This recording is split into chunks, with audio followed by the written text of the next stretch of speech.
Hey everybody, welcome to the Church Advance podcast. I am thrilled today to introduce to you our session that is the podcast episode today. This was a session from the Church Advance 2024 conference right here at River City Baptist Church in Jacksonville, Florida. Nate Skelly is the leader of this session. It is about ministry and personal finance. And I will assure you that Nate Skelly is one of the best and leading voices for pastors and personal finances. He provides extraordinary advice. His company provides resources for pastors. You can check out Nate in the show notes. I hope you'll look him up. I hope you'll be challenged by this session. Thank you for being our guest at the Church Advance podcast.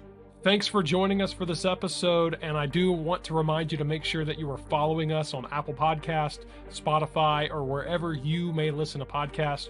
You can also subscribe to our YouTube channel at youtube.com/@churchadvance, and you can actually watch video versions of each episode. We'd also really appreciate it if you could leave us a 5-star review and share this content with other pastors and church leaders.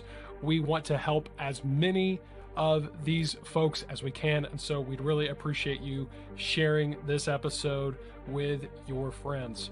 Well, thanks again for joining us as we begin today's episode and continue to advance a reformation of fellowship, partnership, and gospel hope amongst Bible-believing pastors and churches. This is Church Advance with Brian Sams.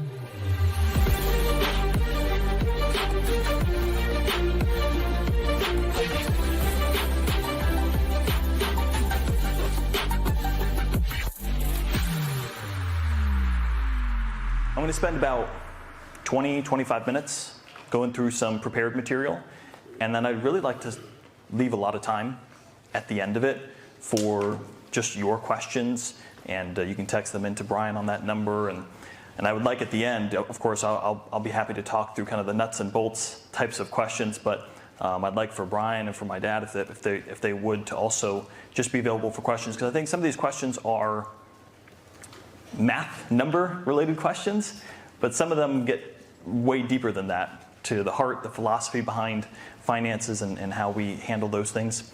Just so you understand where I'm coming from, I'm not a pastor. I went to Bible college, out of Bible college. Like Mike, I went and taught in a Christian school, taught history for a few years. But for me, though, that was what I went to school for. I didn't go for a pastoral ministry. I went for a secondary education, did that for a few years and loved it. But I knew deep down that was not what I was going to do with my life. I wasn't really sure which direction I was going to go, and God led me into the financial arena. And 4 years ago, I started Financial Pathway. So what I do is I'm a financial planner, a CFP, and I started my own investment company, Financial Pathway, 4 years ago. And so that's what I do. But I've went to Bible college, been in Christian ministry. My dad's a pastor. My brother's a pastor. I feel like I'm as close to pastoral ministry as you can be without being in it. You know, I'm not a pastor, but I stayed at a Holiday Inn Express last night. I kind of feel like that. So in some ways, what I'm going to talk to you about here in a second, there's almost a part of me that wants to be like, I know what it's like, but I don't.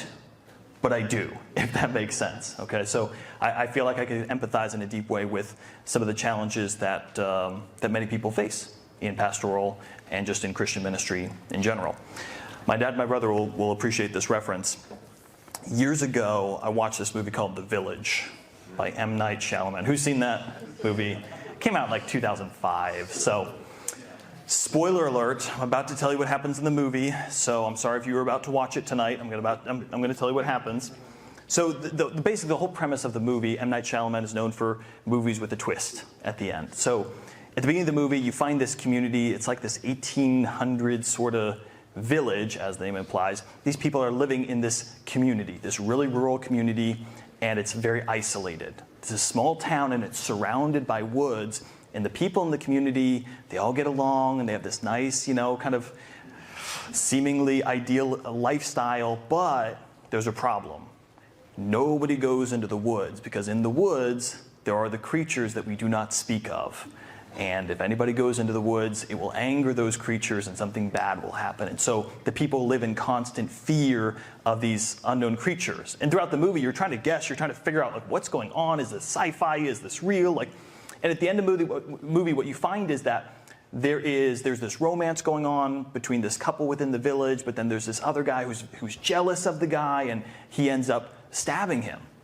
And this guy is near death, and they have to go to the towns. And all throughout the movie, when they talk about the towns, it's described as this terrible place where bad people live. Bad people live in the towns, and we don't go there, and we don't go through the woods where the creatures we don't speak of live. But in order to save the life of this guy, this girl has to go to the towns, but she's blind. And they say, oh, because she's blind, the creatures won't harm her. They'll understand that she has pure intentions, and they'll leave her alone, and she can complete this mission.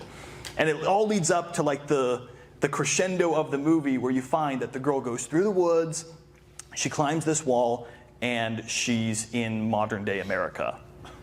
And the village is located in this nature preserve that's closed off to the outside world. And what had happened was the founders of the village years ago had experienced some sort of traumatic experience within modern society, and they got this idea to collaborate and start their own like little village, their own little community far away from the outside world's intervention, thinking that that would protect them from all the evils of the outside world. And of course, the great ironic twist is at the end of the story, the greatest evil and the greatest problem was not outside the community, it was inside the village all along. That hatred and that anger and violence that is just in the heart of all of us. And there's a really interesting twist in the movie, and I really liked it, and I think it still holds up. So some people hate on the village, and I still like it. But I tell you that because sometimes in life, the greatest obstacle, the greatest challenge to your success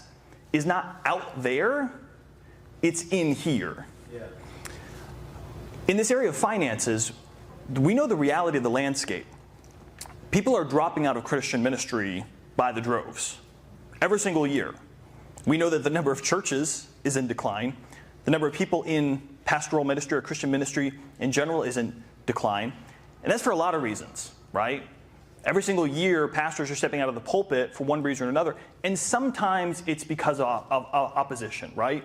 It's because of moral failure. It's because the enemy is at work, and there's very real spiritual warfare. I'm not trying to deny that or downplay that. But sometimes the biggest obstacle, the biggest challenge that people are facing in ministry is something internal. Maybe personally, in their own financial management, or within the church dynamic. And so what I want to talk to you about just for a few minutes here this afternoon is this idea of confronting poverty theology. Confronting poverty theology. I think we're all very aware of prosperity theology, and I don't think there's a person in this room that would subscribe to prosperity theology, this idea that I just exercise faith and I live for God and He blesses me materially automatically just for living for God. You know, I show faith, I sow a seed, and God's going to give me more financial blessings. I don't think anybody in here believes that. But some of us might have fallen prey to the poverty gospel or poverty theology. This idea that the lack of material wealth is actually the proof of God's blessing. Or this idea that going into Christian ministry and struggling financially is just par for the course. And if you're flourishing and doing well in your finances, that's actually proof that you're not a real servant of God. Folks, that's not true. God does not call all of us to financial prosperity. God does not call all of us to financial poverty. It's not a one or the other. And while I think there was a generation previously that maybe that was sort of shouted, that like you just get into ministry and you struggle and you're poor and you show faith and bless God, you just do it. But maybe now it's more sort of whispered, right? It's not said out loud, but we still kind of feel the echoes of that sentiment within maybe the communities that we're involved in, the networks that we're in, the friends that we have in ministry, or even just within our own congregation within the pews. When I was 5 years old, we lived in Connecticut. My dad was, for a little while, he taught sixth grade too, right? So he taught sixth grade as well. Was the youth pastor, so doing youth group Wednesday nights, youth activities. He worked for the care home for mentally challenged adults on Mondays. He worked at the car rental place, Enterprise, on Saturday. And then he decided, you know what, I don't have enough on my plate. I'm going to go plant a church in Enfield, Connecticut, and he would be there on Sundays. And he made a whopping total of $15,000 a year. And that story might resonate with you because maybe you're like, that sounds familiar. I think I'm there. Or I've been there before. And I don't know if he realized it at the time or not, but my dad was confronting a poverty theology, a mindset that says, this is what you do. This is how you live. You burn yourself out, you do a million things, you make zero money, and you just do that until you die, and that's the Christian life. And I want you to understand, what I'm here to tell you is not, you just need to make more money and you'll be happy and you'll be, you'll have peace and fulfillment. Obviously, we understand that doesn't flow from finances. Joy and fulfillment and contentment in the Christian life doesn't flow from our finances. What I'm here to tell you, though, is let's stop tiptoeing around this subject and let's just talk about it honestly. Yeah. Because all of us feel these pressures. They're very real. We have them in our private conversations with our spouse and with our friends and those few people that we feel open and vulnerable enough to talk to about. But we're not really having them, generally speaking, we're not having them with our church leadership team. We're not having them with our church congregation. And we're not having them as a whole within our various movements. So 2 years ago, I got really curious about trying to delve of what are exactly, specifically, what are the unique financial challenges that are facing pastors, people in Christian ministry. And I did a very novel thing. Instead of surmising or theorizing, I just asked you. I called up pastors and I said, hey, I'm really curious. What are the unique financial challenges that you're facing in Christian ministry? Some of you were part of that research that I did. I've talked to hundreds of people in Christian ministry by now about finances. And I talked to a more select few in that research, and I provided a survey and I asked them to answer a bunch of questions. Would you like to hear the results? Yes. Okay. Here's what I found. Now, I got a lot of answers, but it came back down to three things primarily. Here were three things that I heard over and over and over again more than anything else. Number one, here's what I heard. Or challenge number one, I guess I should say. Challenge number one is below average pay. What are the unique financial challenges that pastors face? I don't get paid a lot of money. That's just the reality. Now, I know that's not the reality for every single pastor, but as a general rule, that is the reality. So, pay scale. Large, this is not a Christian, this is just a secular survey on all different types of jobs in America. Average salary for an associate or youth pastor is $39,000 and some change. Average salary for a senior pastor, $50,000. Average salary for an elementary school teacher, $50,000. Average salary for a school administrator, $64,000. So think about this. A pastor who's usually expected to have at least a college degree, if not, master's or doctorate, supposed to have, right, experience. Think about all the skills that are required. Think about all the time, the availability, just all of the things that go along with pastoring. And this is, please do not misunderstand, this is not a slight at elementary school teachers, but are being paid at the same level as elementary school teachers, right? So you see the disconnect, right?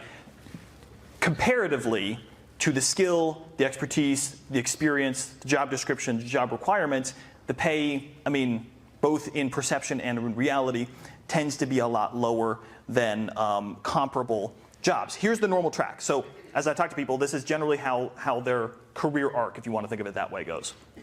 Graduate from Bible college, immediately move into kind of a entry-level type position with the church, right? Maybe assistant pastor, maybe Christian school, maybe some type of internship role, very, very low pay.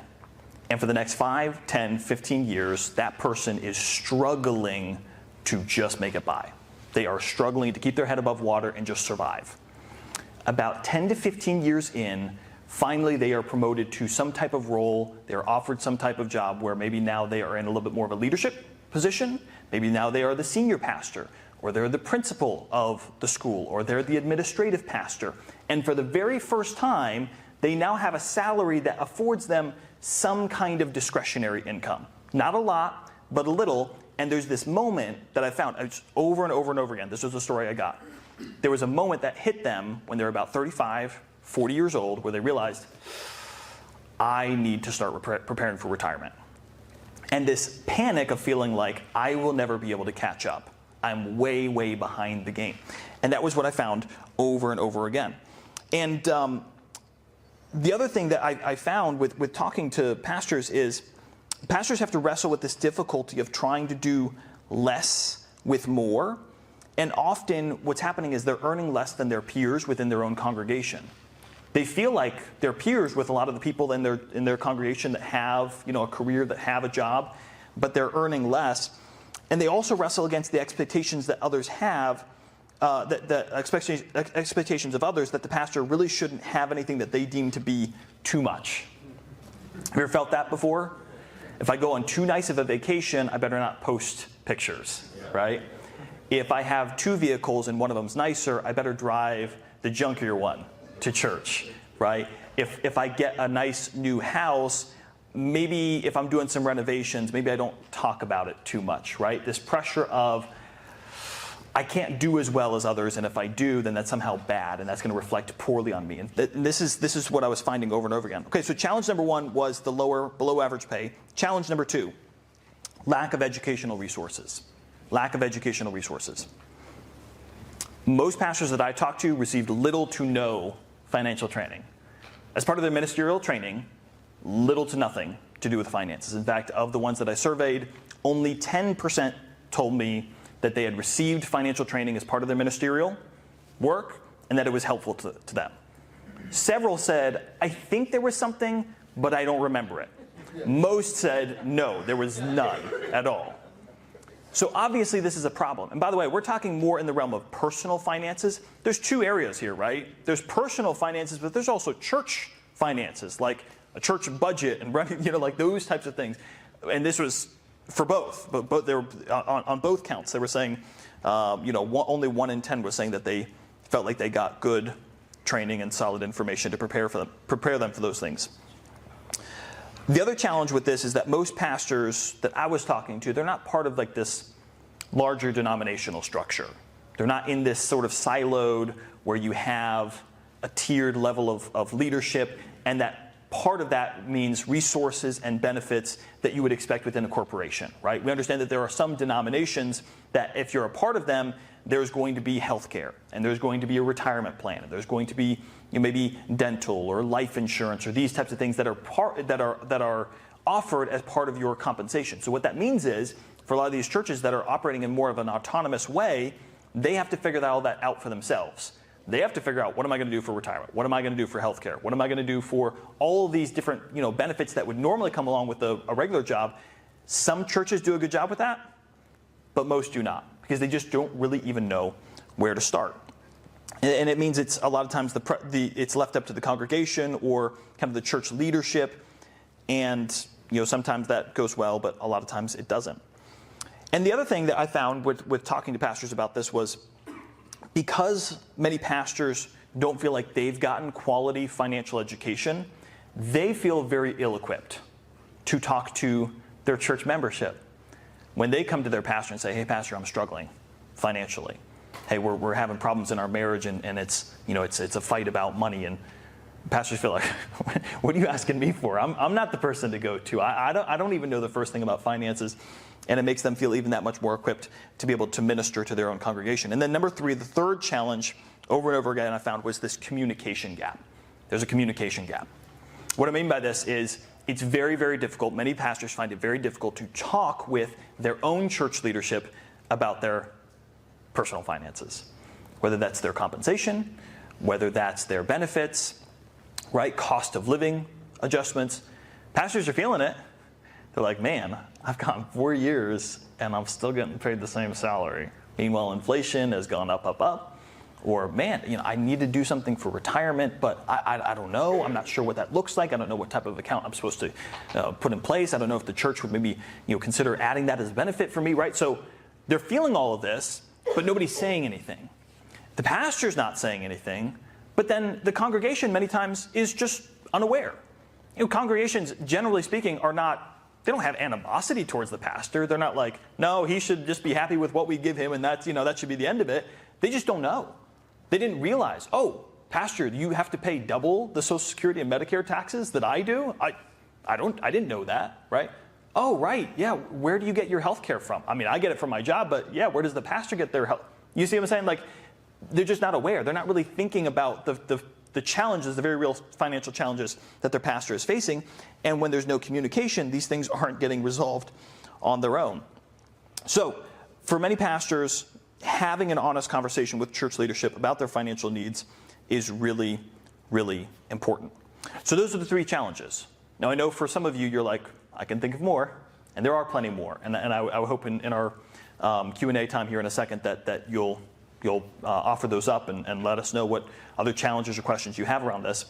I want to offer you 4 resources. Okay, so let's just take a pause right here. I don't say this all to say, yeah, it's really tough being a pastor. There's a lot of financial challenges. And if you didn't know, now you know. Okay?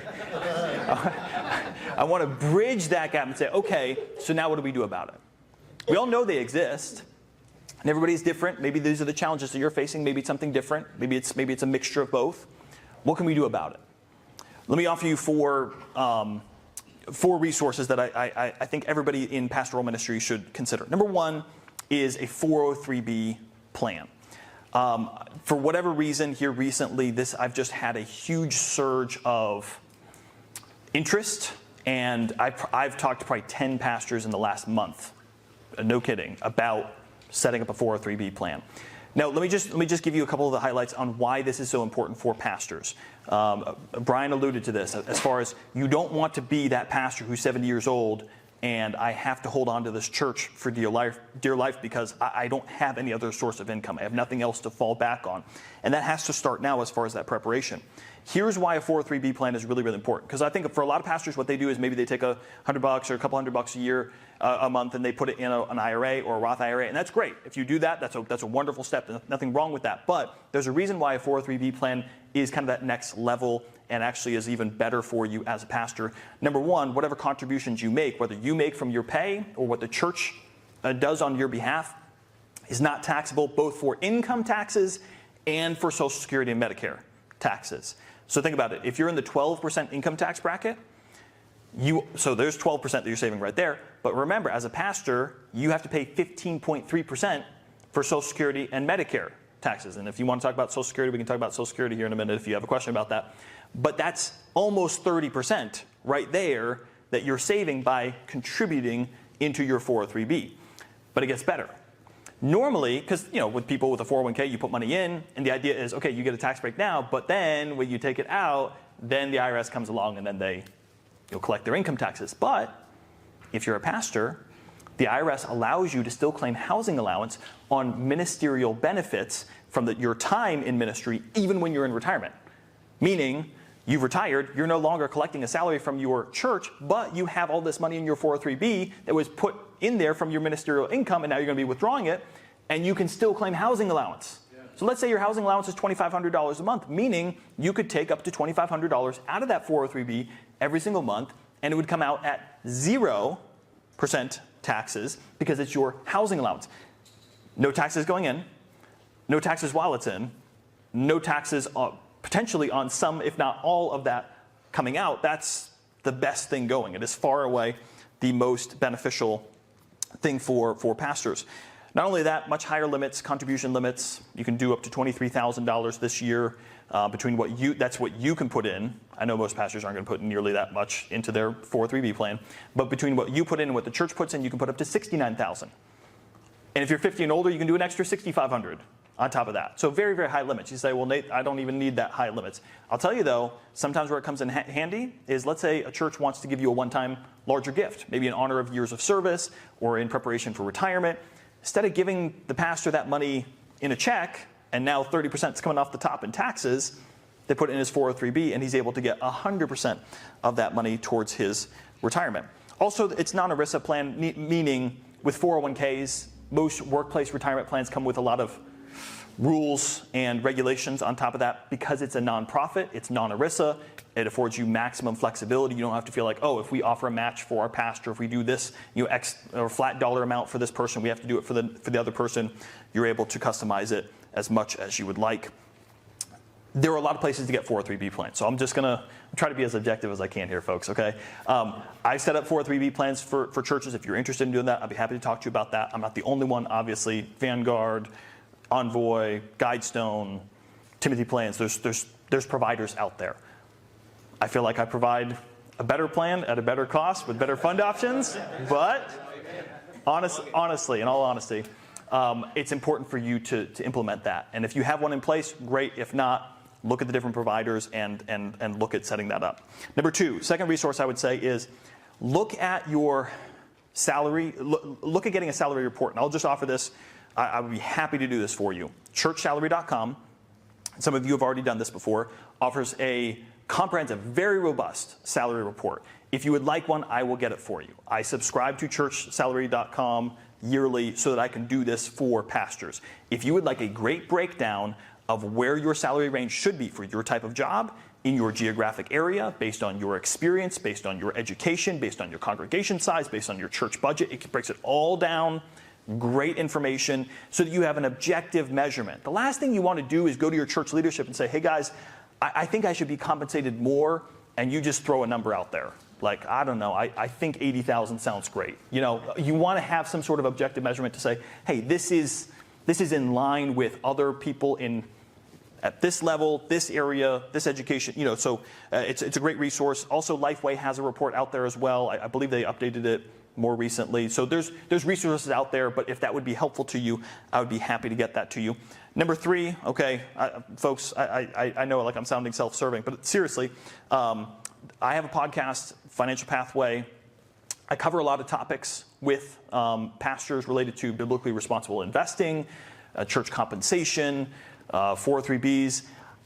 Not every topic is on pastoral ministry and pastoral finances, but there are several episodes that I've done, and I recommend that to you. Also, kind of in conjunction, this is like that was 3A. 3B is a great blog by the name of Pastor's Wallet. I do not run that site. Okay, so Financial Pathway is mine. Pastor's Wallet is not, but it is a wonderful resource. A lot of great articles specific to pastoral finances, just kind of the nuts and bolts as far as understanding things like housing allowance and retirement and these types of things. And then fourthly, I want to leave you with some book recommendations. If you're like me, I feel like books just allow you to go to the kind of the next level as far as doing a deep dive into some of these topics. Let me give you 3 books that have been immensely helpful to me, and I would recommend to anybody, whether they're in pastoral ministry or not. Number 1 is Master Your Money by Ron Blue. He's the founder of Kingdom Advisors, a great community of Christian financial planners. Master Your Money, a great book that takes biblical financial principles and then expands on them to give you practical ways to manage your finances in the 21st century American context. Number 2 is a book called The One-Page Financial Plan by Carl Richards. This has helped me immensely, both in my own personal finances, but also in the way that I interact with clients and try to help people develop their own financial plan. The One-Page Financial Plan by Carl Richards. And then third book, some of you I'm sure have read this before, but it's such a classic, it bears repeating. The Treasure Principle by Randy Alcorn.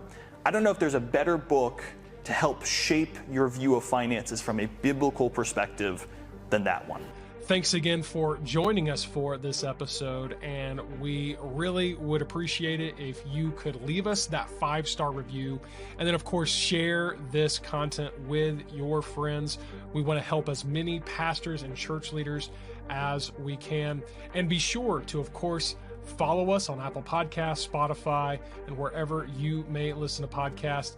And go ahead and subscribe to the Church Advance YouTube channel at youtube.com/@churchadvance. This podcast is hosted by Brian Sams. It is co-hosted and produced by myself, Luke Clayton, and the team at mustincrease.com. If you want to connect with Brian, be sure to head over to his website at briansams.com. Well, we really look forward to seeing you again in the next episode as we continue to advance a reformation of fellowship, partnership, and gospel hope amongst Bible-believing pastors and churches right here on Church Advance with Brian Sams.